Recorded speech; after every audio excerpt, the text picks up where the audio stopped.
the rise of a deadly weapon invented in the Sepik. Monday, 21st of April, 2025. The rise and use of a newly invented weapon called the Wire-Catapult or silencer is a big concern for the people of East Sepik Province in Papua New Guinea.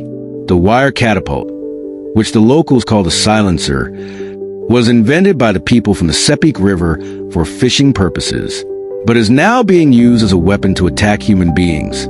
It is used like a sniper weapon, where people would hide and propel the wire from a distance at their targets. The wires used are made from thin rods to form steel bars that are sharpened in half, little hooks at the tip. The wires are put into slingshots and released towards their target, causing grievous bodily harm and even death.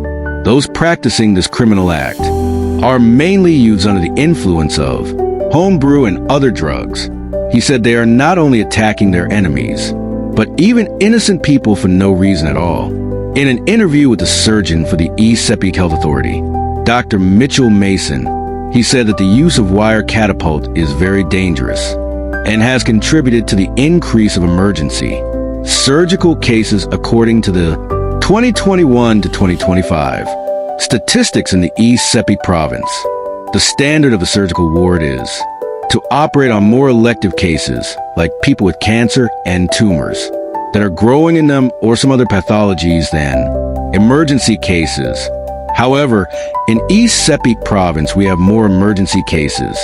In 2021 alone, we recorded 715 cases of which 570% of these cases were trauma cases and were mainly caused by the use of Wire-Catapult and bush knives alone, says Dr. Masin. He said, the locals call it a silencer because you do not hear it like how you hear gunshots, and before you know it, you have a wire sticking in your lungs or brain or even in your aorta.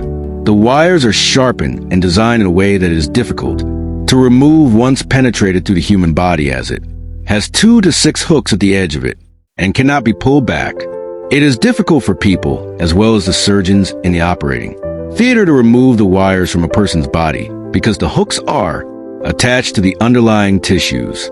So, every time someone is injured by a Wire-Catapult, we have to remove all the surrounding tissues surgically, free up the hooks, and remove the wire. The difficult part of this experience is when the hooks are sitting near major blood vessels like the aorta, the major arteries, or the major veins, where sometimes when we try to remove them, the hooks puncture the veins and the arteries, of which the patient can bleed out and die.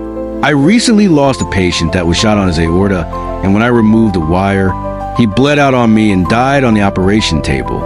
Dr. Masin said, this has been an ongoing issue, and police have dealt with some cases. However, the people, especially the youths, are still using this as a weapon to attack other people. He urged parents and community leaders to help police discipline youths at home and in the communities, and to bring the perpetrators to the attention of police to have them arrested and charged. Dr. Masin added that most of his patients, when interviewed on what caused the issue leading to their injuries, said it all started from little arguments at home over simple matters that could have been resolved easily. Most of these cases were not caused by big fights between warring communities. It was all matters like brother coming home hungry to sister not cooking, which led to arguments and eventually injuring each other with this so-called Wire-Catapult. Dr. Masin said, because these weapons are easily concealed, they are carried around in public under the shirt or trousers, and when disagreement arises on simple matters, they are taken out and used as weapons to attack. It is becoming a norm. The attitude is past everybody, said Dr. Masin. Bye. Nek Bilong Kumul.